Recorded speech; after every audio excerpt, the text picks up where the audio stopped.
Hello, my name's Amy, and my story revolves around this cute little girl, Mia.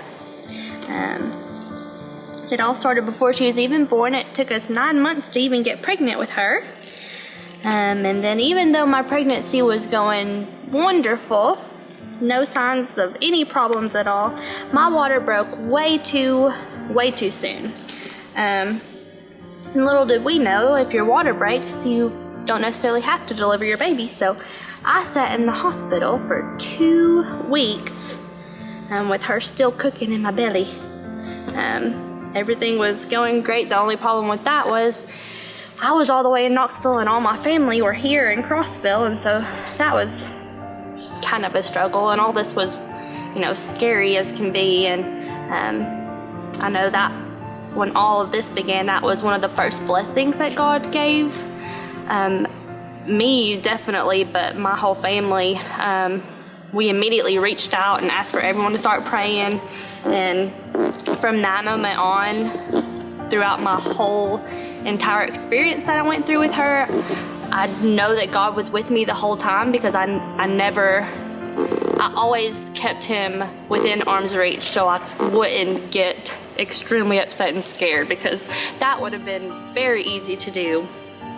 And in 2 weeks, she decided she didn't want to be in my belly any longer, so we had her on March 13th. First thing in the morning, I labored for 24 hours with her. She wasn't going to make it easy on us. What do you know? And she came out not breathing. Good thing about Fort Sanders is they're right beside Children's Hospital, so she already had a team of her own right from the very beginning, and she had to have some help breathing. And we knew before we even had her, the doctors from over there at Children's told us that her chances of staying at Children's Hospital were gonna range from 6 weeks to 8 weeks, maybe less, depending on how long I was able to keep her in my belly. But we already were aware of that, of course. And so we had her, and I was 29 weeks and 5 days to be exact. She weighed 3 pounds 4 ounces. She was really swollen. She was 15.5 inches long, and she was tiny. Coke bottle size, little thing. She actually dropped down to 2 pounds 12 ounces. We weren't able to hold her for the first 3 days of her life. She was just in her little incubator. All we could do is stick our hand in and touch her. And as a mother, that is super hard. I remember when the nurse asked us for the first time if we wanted to hold her, all I could do was start crying, and the nurse, she didn't know what was going on. And my husband's like, it's okay, no one's asked us to hold her yet. So that was an experience in itself. Because when your baby is in the NICU like that, and I'm sure for any parent, your child being in the hospital, period, but for me, having her, I have all these maternal instincts that I'm wanting to, take over and take charge and take care of my baby, but I just didn't have the things that she needed to be able to be taken care of. She didn't really have any sicknesses, but she was just way too little for us to bring her home, and she just needed to grow. She didn't know how to take a bottle on her own. She had a feed-in tube for a really long time. She had oxygen here and there during her stay in the NICU, and I stayed in the hospital 2 more nights, I think it was, after she was born, because I had a C-section. So they just had to make sure that all that was okay. But then another blessing that God gave is we didn't really know, what we were gonna do. We would have totally drove from Crossville to Knoxville every day if we would have had to. But a family member had a friend that lived 10 minutes away from Children's, and they just happened to be fixing up a garage apartment thing, and they got it ready just in time for my discharge. So during her whole stay, I was 10 minutes away. I didn't even come back to Crossville for the first, a whole month, I think. So I was getting homesick, being away from home, and everyone that I knew was here in Crossville, and people were taking turns staying with me in Crossville, and just really hard. I think another blessing that God gave is he never, well, I guess it's on my part too, because I always, through the whole time, it's easy when you have a premature baby to start asking questions to yourself on, could I have prevented this? Was this my fault?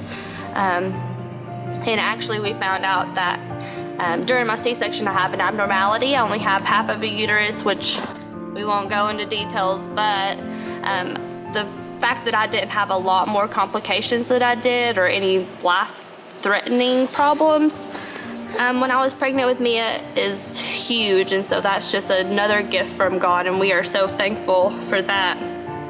And I just know that he just really was trying to bless us, and at the same time, God can't necessarily keep bad things from happening to us, but he always makes his hand available. You just have to know to reach out and grab it, and know and have faith and trust in him that he's going to help you through all these things. Yeah, right? And so just the fact that I didn't really suffer from postpartum depression through all this. Mia was in the hospital for a total of 8 weeks.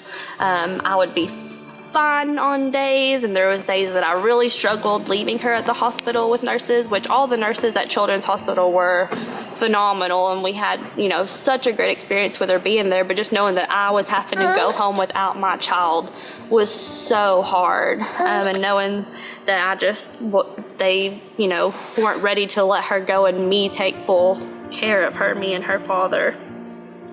But finally that day came, and it was so exciting. May 4th was when we finally got to bring her home. And since then, we've had tons of checkups that she hasn't had any complications. I know with premature babies, they can have really a lot of problems with their eyesight, a lot of problems with their hearing, just being delayed. I mean, she might be a little bit. She just turned 1 year old, right?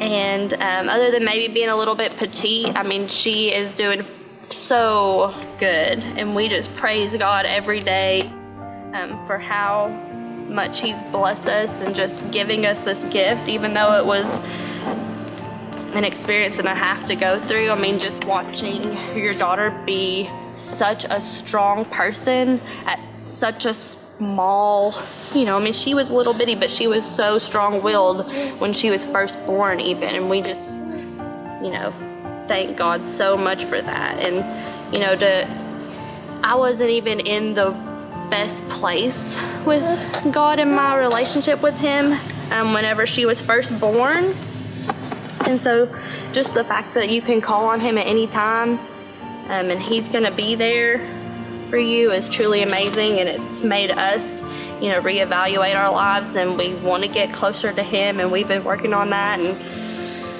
that's what we're doing, isn't it? Yeah. And then another blessing is obviously hospital stays are very expensive. Probably mine and her hospital stays as a total would have been somewhere around $300,000, and we paid nowhere near that. I don't know how any family could have afforded that. I mean, we would have done whatever we needed to make it work, obviously, because we love her so much. But luckily with insurance and all that, and with God's help, we did not have to lose very much money at all, right? And say, I'm doing awesome. Yeah. And say, and we thank the Lord every day. And say, that's our story. Can you wave? Can you wave? Yeah, so that's our story.